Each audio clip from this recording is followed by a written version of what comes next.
आपण प्रत्येकजण घरी व्हेज किंवा नॉनव्हेज मोमोज घरी करत असतो. पण आज आपण मैद्याचा वापर न करता कोबीच्या सहाय्याने अगदी हेल्दी मुलांसाठी पौष्टिक चविष्ट अगदी छान मोमोज कसे बनवायचं ते बघू शकाल. जेवढे दिसायला सुंदर दिसत आहेत तेवढे ते चविष्ट देखील आपले मोमोज तयार झाले. वेळ न घालवता लगेच रेसिपीला सुरुवात करूया. मोमोजसाठी लागणारं स्टफिंग सारण ते तयार करून घेणार आहोत. आज आपण अगदी थोड्या वेगळ्या पद्धतीने सारण तयार करून घेणार आहोत.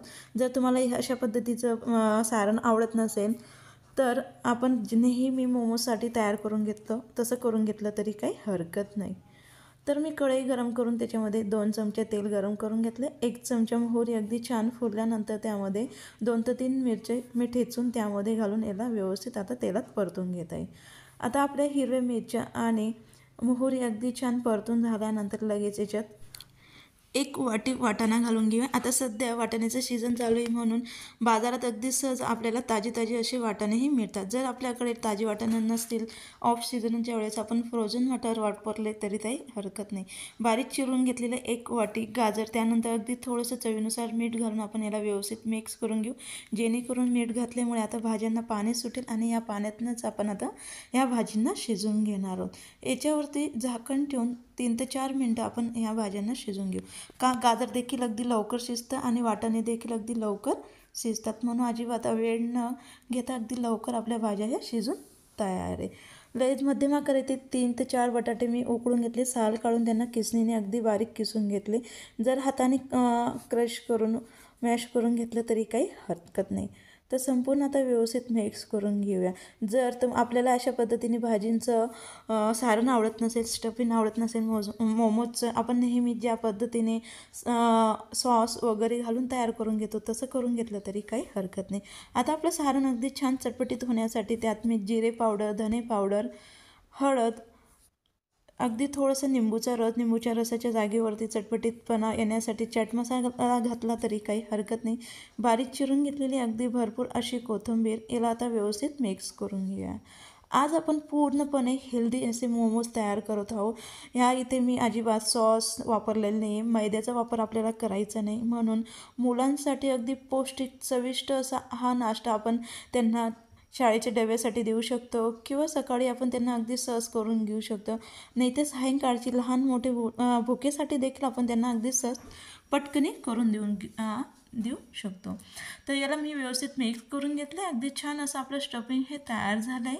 मंद गॅसवरती आता ही संपूर्ण प्रोसेस आपण तयार करून घेतली. ही अगदी छान प्रोसेस तयार करून झाल्यानंतर स्टफिंग अगदी परफेक्ट असं तयार आहे. गॅस बंद करून झाकण ठेवून आता अगदी याला थोड्या वेळ गार होऊ देऊया.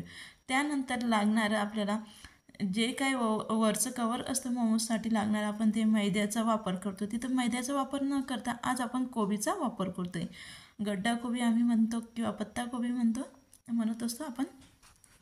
तर त्या कोबीचं मी देठ काढून घेतले. जो काही जाडपणा असतो देठाचा तो काढून घेतला. त्याच्यामुळे हे पानं अगदी सहज असे मोकळे व्हायला सुरुवात होते. तर अगदी हळूवार जेवढं शक्य तेवढं मोठं पान काढण्याचा आपण प्रयत्न करायचा. जेवढे आता आपल्याला मोमोज बनवायचे तेवढे हे कोबीचे पानं हे काढून घ्यायचे. जर आपल्याला 10 बनवायचे असतील, 5 बनवायचे असतील तेवढे आपण हे पानं अगदी हळूवार व्यवस्थित पूर्णपणे काढण्याचा प्रयत्न करायचा. अगदी सहज ते पानं निघतात. एखादा तुटतो म्हणजे जेणेकरून तो थोडा जाड वगैरे असेल तर ते तुटत असतात. तर अशाच पद्धतीने आता मी कमीत कमी 7 ते 8 पानं काढून घेत आहे. आता 7 ते 8 आपल्याला मोमोज बनवून घ्यायचे, त्यामुळे मी 7 ते 8 पानं हे काढून घेतली. हे पानं काढून झाल्यानंतर त्यांना आता आपण उकळून घेणार आहोत. पाणी म्हणजे स्टीम करून घेणार आहोत. त्यासाठी मी कढईमध्ये अगदी भरपूर असं मोकळं पाणी आपण गरम करून घ्यायचं. पाणी गरम झाल्यानंतर यामध्ये अगदी थोडंसं आपण मीठ घालून घेणार आहोत, जेणेकरून आपली भाजी ज्यावेळेस आपण मोमोज खाऊ अगदी छान ते चविष्ट लागतील. तर चवीनुसार मीठ घातल्यानंतर त्यामध्ये आपण लगेच थोडंसं गरम झाल्यावरती लगेच हे पानं हे घालून अगदी हलक्या हाताने तुम्ही त्याला दाबा, जेणेकरून ते तुटणार नाही. आणि जसं ते शिजत जातील ना आपले पानं तसे ते अगदी त्यांचं जे आहे आकारमान तो अगदी कमी व्हायला सुरुवात होईल, म्हणून बरोबर वरून देखील पाणी येऊन ते उकळतात. तर 2 ते 3 मिनटानंतर तुम्ही बघू शकाल लगेच ते अगदी छान स्टीम उकडून तयार होतील. अगदी छान शिजून ते जातात. तर बघू शकलं अगदी छान असे ते स्टीम व्हायला सुरुवात झाली, छान असे पाणीदार झाले, म्हणजे अगदी परफेक्ट असे आपले ते पानं हे शिजून तयार आहे. 3 ते 4 मिनटं मी गरम पाण्यामध्ये त्यांना उकळून घेतले. परफेक्ट अशा पद्धतीचे पानं झाल्यानंतर त्यांना लगेच एका चाळणीमध्ये काढून त्याच्यातलं संपूर्ण पाणी हे व्यवस्थित निथळून घ्यायचे. तर एका चाळणीमध्ये मी त्यांना काढून पाणी निथळून घेतले आणि हलकेसे आता ह्या पानांना आपण गार होऊन त्यानंतर मोमोज हे तयार करून घेणार आहोत. तर 5 मिनटानंतर तुम्ही बघू शकाल आपले पानं हे गार झाले आणि अगदी छान ते शिजून तयार झाले आणि जो काही देठाचा जाड भाग आहे ते सुरीच्या सहाय्याने अगदी व्यवस्थित काढून घ्यायचं, जेणेकरून आपलं पान हे फाटणार नाही.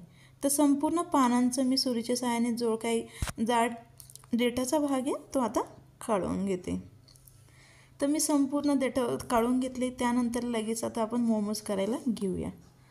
एक प्लेट घेऊन घ्यायची आणि लगेच त्याच्यावरती आपण जे काही पानं शिजून घेतले ते आता एक घेऊन घेऊया आणि ते घेतल्यानंतर आता याच्यामध्ये आपण अगदी भरपूर असं सारण हे भरून घ्यायचं.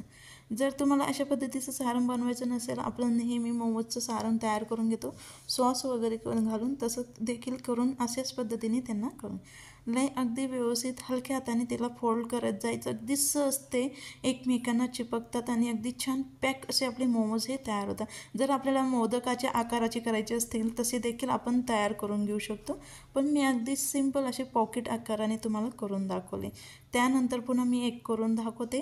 नाही त्या पानामध्ये आपण अगदी भरपूर असं सारण भरून घ्यायचं. आपल्याला लहान मोठे कसे हवेत आपल्या आवडीनुसार आपण तयार करून घेऊ शकतो. आता मी अशा पद्धतीने अगदी छान मध्यम आकाराचे मोमोज हे हेल्दी मोमोज तयार करून घेतले. यांना पीठ वगैरे लावण्याची गरज नाही, अगदी सहज ते एकमेकांना ते पानं चिपकतात आणि अजिबात ते मोकळे होत नाही. तर अशाच पद्धतीने मी संपूर्ण मोमोज हे तयार करून घेतले. अगदी परफेक्ट असे आपले हेल्दी मुलांसाठी पौष्टिक आणि चविष्ट मोमोज तयार झाले. त्यांना आता अगदी थोड्याशा तेलामध्ये आपण परतून घेणार आहोत. त्यासाठी मी गॅसवरती तवा हा गरम करून घेतला आहे. तवा गरम झाल्यानंतर लगेच अगदी 1 ते 1.5 चमचा तेल आपण त्यावरती घालून लगेच हे अशा पद्धतीने तळ.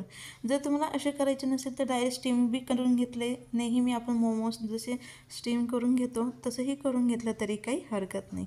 फक्त 1-1 मिनिटभर आपण दोघी साईडने तेलामध्ये यांना शेकून घेणार आहोत. जर याच्यापेक्षाही कमी तेल वापरलं तरी काही हरकत नाही. अगदी पूर्णपणे आपले पौष्टिक असे मोमोज हे तयार होते. नक्की तुम्ही करून बघा. अगदी छान चविष्ट असे मोमोज हे तयार होतात. जेवढे दिसायला सुंदर दिसत आहेत तेवढे छान असे आपले मोमोज हे तयार.